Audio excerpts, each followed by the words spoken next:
BCS এর মৌখিক পরীক্ষার নম্বর ও আবেদন ফি অর্ধেক করার সিদ্ধান্ত নিয়েছে পিএসসি। এই সিদ্ধান্তকে স্বাগত জানিয়েছেন বৈষম্য বিরোধী ছাত্র আন্দোলনের অন্যতম সমন্বয়ক হাসনাত আব্দুল্লাহ। 2 ডিসেম্বর সামাজিক যোগাযোগ মাধ্যমে ফেসবুকে একটি পোস্ট করেন তিনি। সেখানে হাসনাত লেখেন, বিসিএস ভাইভাতে 200 নম্বরের বদলে 100 নম্বর, আবেদন ফি 700 টাকার বদলে করা হচ্ছে 350 টাকা। শিক্ষার্থী বান্ধব এই সিদ্ধান্তকে স্বাগত জানাচ্ছি। ওয়ালটনের পণ্য কিনে জিতে নিতে পারেন নগদ 20 লক্ষ টাকা। Double million offer! Walton fridge কিনে পেতে পারেন 20 লক্ষ টাকা। রয়েছে কোটি কোটি টাকার নিশ্চিত উপহার। বিসিএস ফি নিয়ে নানা সময়ে নানা আলোচনা হয়েছে। 47তম বিসিএস এর বিজ্ঞপ্তি প্রকাশের পর এবারের আবেদন ফি 700 টাকা দেখে সমালোচনা করেছেন অনেক চাকরি প্রার্থী। অনেকেই এত ফি নিয়ে প্রশ্ন তোলেন। সেক্ষেত্রে সাধারণ প্রার্থীদের জন্য 350 টাকা ও প্রতিবন্ধীদের ক্ষেত্রে 100 টাকা থেকে কমিয়ে 50 টাকা প্রস্তাব করা হয়েছে।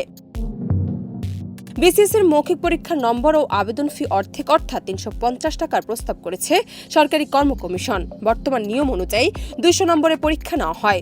নম্বর কমিয়ে 100 করার প্রস্তাব জনপ্রশাসন মন্ত্রণালয়ের অনুমোদনের জন্য পাঠানো হয়েছে।